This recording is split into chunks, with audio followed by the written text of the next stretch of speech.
team, j'espère que vous allez bien. Tout d'abord, je tiens à vous souhaiter une joyeuse année 2021. Je vous souhaite avant tout, bien sûr, la santé, voilà. Je ne vais pas rappeler l'actualité, mais la santé avant tout, mais également beaucoup de bonheur, de joie, de spontanéité. Et je vous souhaite également d'avoir le courage en 2021 de réaliser vos projets sans attendre. C'est vrai que ça demande du courage de se lancer, d'atteindre ses objectifs, de réaliser ses rêves. Alors je vous envoie tout plein de force. Dans la vidéo d'aujourd'hui, je vais vous donner mes conseils pour perdre vos petits kilos d'après-fête ou tout simplement entamer une perte de poids, un rééquilibrage alimentaire en 2021 si c'est votre objectif. C'est vrai qu'il y a beaucoup de personnes qui sont contre les résolutions, mais moi, contrario, c'est quelque chose que j'adore et à titre personnel, eh bien c'est un 1er janvier que j'ai décidé de reprendre mon alimentation en main et de me lancer dans une pratique du sport. Voilà, tout ça de manière saine et durable. Donc vraiment, si le 1er janvier pour vous peut être un déclencheur, eh bien je vous invite vraiment à profiter de cette impulsion pour vous lancer. Mais pour se lancer, il faut avoir les bonnes clés parce que trop souvent en fait on a envie de se lancer, on n'a pas les bonnes clés, on part dans tous les sens et finalement on se décourage par manque de résultats. Donc mon objectif aujourd'hui, c'est de vous donner les clés qui vont vous permettre d'entreprendre ce changement de manière durable et surtout de manière saine. Voilà, moi ça fait 5 ou 6 ans que je suis passée par là, donc je peux vous dire précisément ce qui a fonctionné pour moi et ce qui n'a pas fonctionné. Voilà, ça va vous faire gagner un temps précieux. La première étape, c'est plutôt un conseil d'ordre, voilà, état d'esprit. Déjà, moi, je vous invite à vous libérer de toute culpabilité. Arrêtez de penser à ce que vous n'avez pas fait avant, à ce que vous auriez dû faire. On fait table rase du passé, on se concentre sur ce qu'on est en capacité de faire maintenant. Voilà, vous avez mangé trop de foie gras à Noël, on s'en tape en fait. Voilà, ce qui est important, c'est ce que vous allez faire à partir de maintenant. Mon deuxième conseil, c'est de calculer vos besoins caloriques pour savoir de combien de calories vous avez besoin, non seulement pour maintenir un poids stable, mais encore mieux, pour perdre du poids. Voilà, là vous allez me dire, mais Emma, je ne sais pas comment calculer mes besoins caloriques. Je vous ai mis dans la barre de description un lien pour un calculateur de calories 100% gratuit. Ça va vous permettre de savoir de combien votre corps a besoin de calories pour se maintenir et également de combien de calories votre corps a besoin pour perdre du poids de manière saine. Parce que qu'est-ce qui se passe quand on ne calcule pas ses besoins caloriques? C'est un petit peu comme si on s'apprête à prendre la route et on n'a pas de carte, on n'a pas de GPS. Et on se dit, bon ben voilà, je vais aller dans tel village, un petit peu perdu là-bas, sans carte. Voilà, sans demander comment on fait, j'y vais toute seule. Alors oui, il y a un adage qui dit tous les chemins mènent à Rome, mais en combien de temps? On peut se perdre, on peut perdre sa motivation au chemin. Quand on a une carte, quand on sait exactement par quel chemin il faut passer, quand une personne nous dit, bah écoute, à telle étape de ta perte de poids, tu vas rencontrer tel problème, je t'invite à le contourner comme ceci, ou il faut passer par là, c'est le chemin le plus rapide et le plus sain. Ça va beaucoup plus vite, on ne se démotive pas aussi vite. Bien sûr, ça peut arriver de ralentir sur le chemin de ses objectifs, mais c'est pas comparable. Et surtout, on arrive à atteindre son but. Voilà, trop souvent, moi je connais des personnes qui ne calculent pas leurs besoins caloriques et malheureusement, elles s'affament. Elles s'affament ou elles continuent à trop manger. Et la finalité, c'est qu'il n'y a pas de résultat, ou il y a des résultats très très vite et finalement on en vient à avoir des comportements alimentaires un peu compulsifs parce qu'on s'est trop affamé et que le corps dit stop, là j'en peux plus. Voilà, le but d'une perte de poids réussie, c'est une perte de poids saine et c'est une perte de poids durable. Donc moi je vous invite vraiment à faire une perte de poids en accord avec les besoins de votre corps et pour ça il faut calculer ses besoins caloriques.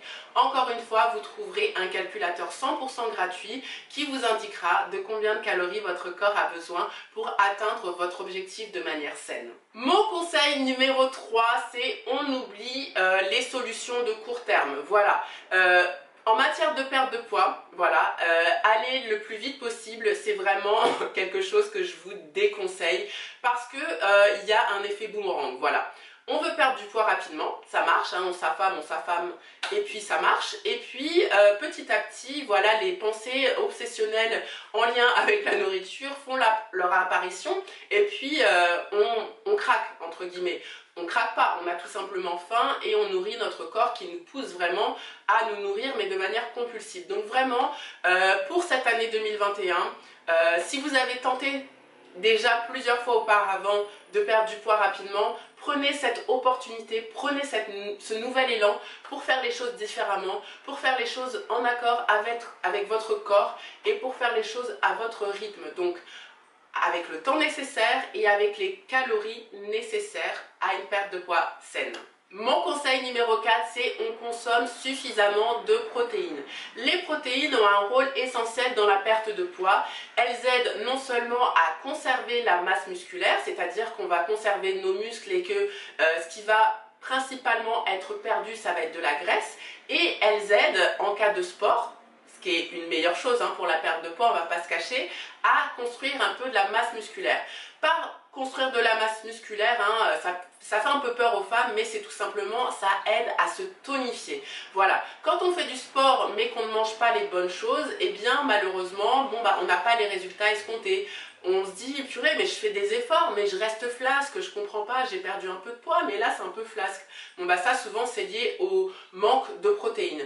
Donc voilà, c'est bien sûr de manger en fonction de ses besoins, mais d'apporter tous les macronutriments, c'est-à-dire les protéines, les lipides et les glucides à son organisme. Alors si pour vous les macronutriments c'est un petit peu du charabia, si pour vous construire un plan alimentaire qui va aider à votre perte du poids, ça vous paraît vraiment compliqué, j'ai créé des plans alimentaires en fonction de vos besoins caloriques. C'est hyper simple, pour ça vous avez simplement à calculer vos besoins caloriques dans le lien que je vous ai mis ici. Et en fonction, ça va vous donner un menu et ça va vous expliquer bien sûr le fonctionnement de tous les macronutriments. Donc vous aurez un plan alimentaire avec des quantités d'aliments à respecter qui vous permettra d'atteindre votre objectif. Il n'y a aucun aliment imposé. Bien sûr, je favorise les aliments naturels, non transformés, mais c'est des aliments que vous pourrez trouver dans n'importe quelle grande surface. Voilà. Ça va vous aider à construire votre rééquilibrage alimentaire sans vous prendre la tête, à tout calculer. Voilà, ça sera du clé en main que vous pourrez adapter bien sûr à vos goûts alimentaires. Vous ne vous retrouverez pas à manger des brocolis si vous n'aimez pas ça. Vous ne vous retrouverez pas à manger du poulet et du riz si vous n'aimez pas ça. Le but d'un plan alimentaire réussi, c'est qu'il colle le plus possible à votre mode de vie, à vos choix alimentaires. Parce que un plan alimentaire réussi, c'est un plan alimentaire qu'on suit avec plaisir et dans lequel on prend du plaisir. Donc je vous ai mis le lien du calculateur et du plan alimentaire si vous avez besoin d'un coup de main. Et si vous avez des questions supplémentaires à ce sujet, n'hésitez pas à me poser des questions. Mon autre conseil, c'est bien sûr idéalement de reprendre une activité sportive. Alors, en termes de perte de poids, sincèrement, je dirais que l'efficacité de la nutrition, c'est 80% et 20% pour le sport. Voilà. C'est vrai que tout se joue principalement dans l'assiette. Mais le sport va vraiment être un accélérateur et va vous permettre également de tonifier votre corps. Donc c'est vrai que, voilà, en termes de résultats, alimentation et sport, c'est le top.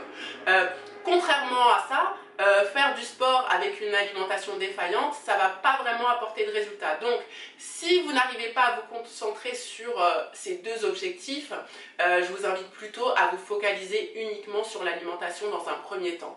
Mais quand je parle de sport, ça peut être vraiment intégrer une petite routine, pas vraiment devenir voilà, une fit girl à aller à la salle 5 fois par semaine, mais un petit peu plus bouger. Voilà. C'est vrai que par exemple, si votre objectif est la perte de poids, faire un petit peu de cardio, ça peut vraiment booster vos résultats. Si votre objectif est de faire un petit peu plus de masse musculaire pour vous tonifier, intégrer un peu de renforcement musculaire, ça va faire la différence. Voilà, vous allez en plus de perdre du poids, vous sculpter. Donc ça, c'est vraiment important. Mais encore une fois, allez à votre rythme. Mais surtout, voilà, focalisez-vous sur ce que vous êtes capable de faire. Souvent, le problème des résolutions, c'est pas les résolutions en elles-mêmes, c'est qu'on veut trop en faire et qu'on se disperse. Donc, si vous pensez que finalement intégrer un petit peu de sport à votre voilà, vision de 2021, c'est un peu trop, eh bien, mettez ça de côté. Voilà, c'est pas grave. Chaque chose en son temps. Voilà, c'est pas la peine de courir trop de lièvres en même temps parce que c'est comme ça qu'on se perd. Enfin, mon dernier conseil, c'est d'arrêter de vous mettre la pression avec des attentes complètement irréalistes, des attentes de perfection. Le but d'un rééquilibrage alimentaire, comme je vous en parle depuis le début de cette vidéo, c'est pas un régime. C'est pas quelque chose qu'on fait de manière ponctuelle pour perdre le plus rapidement possible. Le but d'un rééquilibrage alimentaire, c'est de prendre des nouvelles habitudes alimentaires. Ça ne veut pas dire que vous ne pourrez pas prendre du plaisir à remanger comme avant, mais c'est apprendre à manger différemment. Voilà, donc c'est pas déterminé dans le temps. Ces habitudes que vous allez gagner, par exemple, en suivant un plan alimentaire, ces connaissances que vous allez apprendre sur la nutrition, c'est des choses qui vont vous servir tout au long de votre vie. Il n'y a pas de « il faut plus que je mange ça à vie ». Non, c'est justement, bon ben voilà, là, je me suis fait plaisir et je sais que pour retrouver un équilibre alimentaire, je peux aller piocher dans ce que j'ai appris dans mon rééquilibrage alimentaire. Le but, justement, c'est ensuite de trouver un équilibre. Bien sûr, un équilibre où vous aurez plus d'alimentation saine que de l'alimentation, voilà, où vous avez des problèmes, où vous prenez du poids, où vous ne vous sentez pas bien. Mais le but, c'est de trouver cet équilibre dans tout ça. Voilà, j'espère que cette vidéo vous a plu et qu'elle vous aidera à mettre en place une routine plus saine, une routine alimentaire où vous serez épanoui et qui vous aidera à atteindre vos objectifs. À très bientôt!